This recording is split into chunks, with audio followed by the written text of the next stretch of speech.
Kembali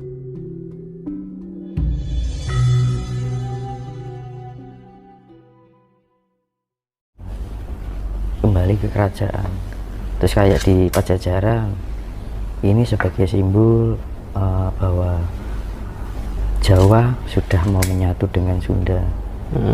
Itu memanunggalkan macam-macam. Yang di Kalingga kan, saya di Jawa kan saya fokuskan ke Kalingga, masa-masa Wangsa Sanjaya. Iya, Ratu Sima ya. Ya, termasuk itu nanti kan di situ ada perjanjian juga, kerajaan kuno yang akan bangkit lagi.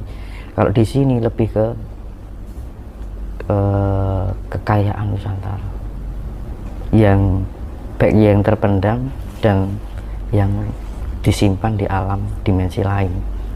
Makanya saya hubungkan dari Parangkusumo dan habis Parangkusumo saya nanti ke Ratu Boko. Kalau di Google Map, di foto satelit itu jenengan amati dari Parangkusumo ke arah Ratu Boko. Jadi ini Parangkusumo ya, ini membentuk Trisula, Mas. Dan Ratu Boko itu berada di sini, yang bisa dilihat. Karena memang kekayaan Nusantara ini kuncinya ada di Trisula.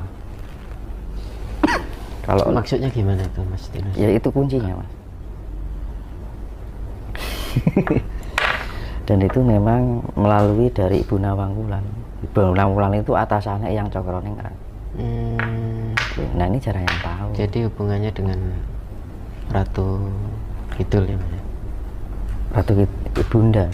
Jadi Ratu. samudra maksudnya, bukan pantai loh, Mas.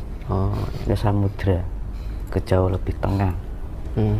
Itu ada kaitannya dengan Boko. Kalau ada istilah mengatakan Ratu Bilqis karo ceritane Nabi Sulaiman kan, ya cerita kan Sleman kan Sleman. Satu Boko kan di Sleman.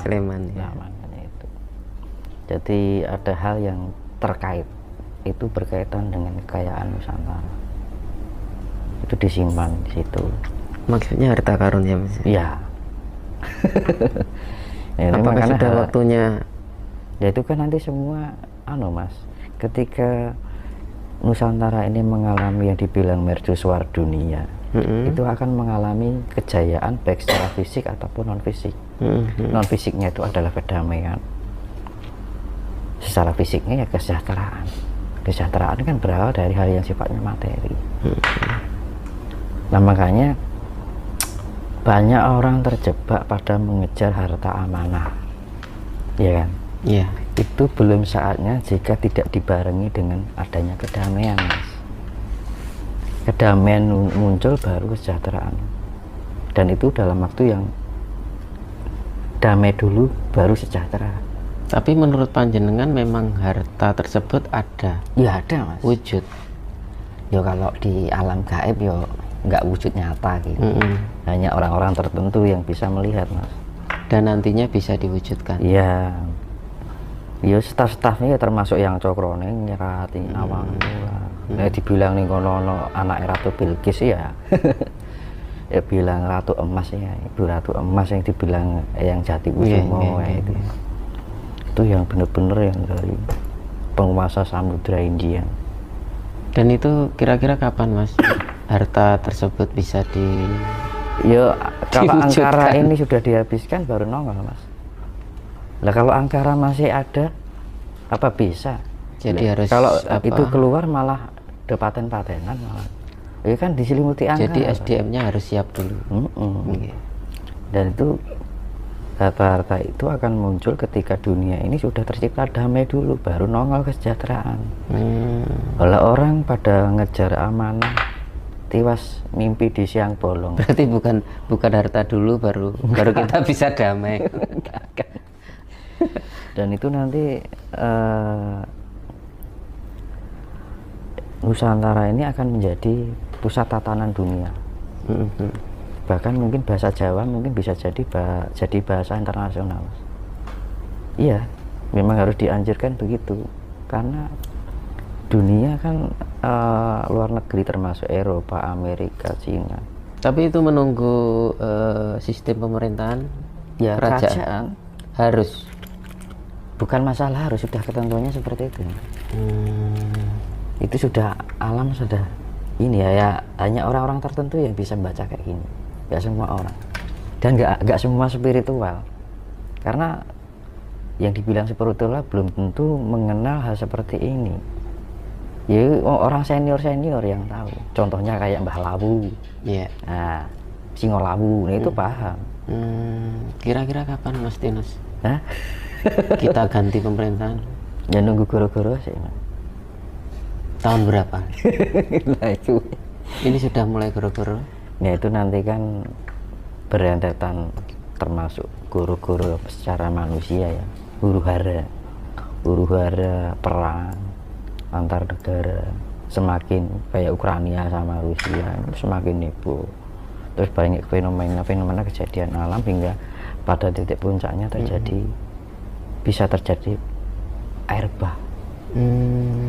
Nah itu nanti kayak sing dilalah selamat itu ya selamat nanti. Misalkan ini kayak di kelompok-kelompok kan Mas. Misalkan ini dilalah selamat ya. Misalkan nih orang ini kerja di Jakarta nih. Nah Jakarta kan rawan nanti. Ya kebetulan dia sudah perilakunya memberikan kebaikan ya buat dia di dirinya sendiri. Dia tuh nanti akan terarah di kayak ada unsur magnetika gitu Mas. Nanti sing apik dikelompok ini. Berarti itu sifatnya global ya Mas ya. Dunia bukan di sini saja. Dunia. Tetapi di luar Asia Tenggara itu parah. Ngerti dewe itu luar negeri bencana ngeri-ngeri. Ya muga-muga goro-gorone ning kono wae. Nek kene gak usah. Jadi sing tetep Mas, ning kene angkara murka ya oke. Nggih. Tapi ya aja nemen-nemen lho Mas. Kalau nemennya pasti iya Mas. Karena angkara murka saya dibandingkan sekarang yang paham dengan kesadaran dan yang hanya mengabdi pada angkara murka banyak mana?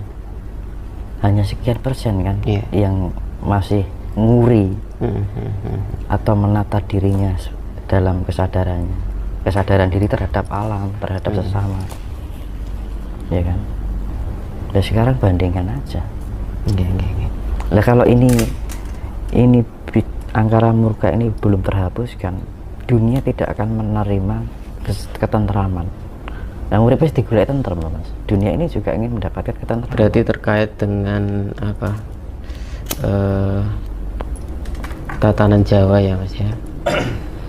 Iya bisa dibilang begitu Mas. Kembalinya kan dibilang mercusuar itu menjadi center dari tatanan seluruh dunia. Dan saya punya keyakinan, bahkan itu bagian dari petunjuk ya, bahwa suatu kelak bahasa Jawa itu akan menjadi bahasa internasional. Bayangkan. Iya, suatu kelak ketika ini Nusantara ini akan menerima tahta sebagai mercusuar dunia, bahasa Jawa akan menjadi bahasa internasional. Karena gini, bahasa Jawa itu sangat menuntun sekali Mas. Tata krama itu secara otomatis mengajari orang untuk bersikap santun. Dari kesantunan ini menata kepribadian, kelembutan, cara menghormati, cara menghargai, tepo saliro, tidak mempunyai sifat tinggi hati. Otomatis kan emang boso kan nyun pangapunten, dah kan butuh rendah hati. Mana ada orang sombong diri nyun pangapunten anak wagu kan, tetap mengajarkan kesantunan. Emang Jawa kan. Karena secara santun itu akan mempengaruhi perilaku, dari kerendahan hati, cara menghargai, menghormati orang lain, memahami perasaan orang lain. Makanya orang Jawa kan gitu. Nah dari tataran-tataran ini menciptakan kehidupan orang itu, ya kedamaian itu tercipta. Kalau itu kan nanti kan akan membimbing. Ya makanya kadang-kadang jika ada spiritual tapi secara bahasa perilakunya kurang santun, dibilang itu bukan spiritual. Karena spiritual itu bukan masalah teori, tetapi kita juga mempraktekkan dalam kehidupan kita sehari-hari. Mas pono wong spiritual cek emosi masih jelek-jelekin orang, ya toh ngerasani wong, ya, masih sombong diri dengan kelebihannya, itu bukan spiritual namanya. Kalau menurut Mas Dinus, tataran tertinggi tentang keilmuan atau spiritual Jawa itu yang bagaimana, Mas? Kalau mungkin di keagamaan kan orang hanya sebatas Tuhan atau Allah atau God, ya Mas. Tetapi kalau Jawa itu lebih ke Sang Hyang Taya, ya kan? Sang Hyang Taya. Nah, Taya itu artinya Taya toyo. Kan Taya bahasa Jawa bacanya toyo, ya. To arti ini kosong, yogi jagat Suwung ya. Nah, Taya atau toyo, togi kosong, yogi jagat artinya kan jagat kosong, ya kan. Nah, yang Taya itu jagat kosong tan kena kino yang ngopo, tidak bisa diapa-apakan, bisa disebutkan, ya kan. Berarti tidak bisa dijelas, ya bisa penjelasannya begini, toyo, ya kan, artinya jagat kosong, dan orang akhirnya menyebut Tuhan. Lah, banyakan mayoritas menyebutnya Tuhan ini tatarannya. Tu itu kan sama dengan to, artinya kan kosong. Han itu artinya hana atau hono, ada, dari kosong menjadi ada, akhirnya wujud, maka disebutnya satu, Sang Hyang Tunggal, ya kan, Sang Hyang Maha Esa. Ya. Makanya lah toyo itu kan artinya nek Jawa kan toyo air, banyu. Ini kan nek trijine ini dong Mas. Begini, bentuk gini loh. Iya. Ini. Ngeten. Apa ini? Ini apa ini kan podo ya. Nah, ini bentuknya kayak apa Mas? Kayak tetesan banyu dong Mas. Oh gitu. Love Mas. Ini kan bentuknya kayak tetesan banyu. Ini loh. Nggih. Kosong, dari kekosongan ini.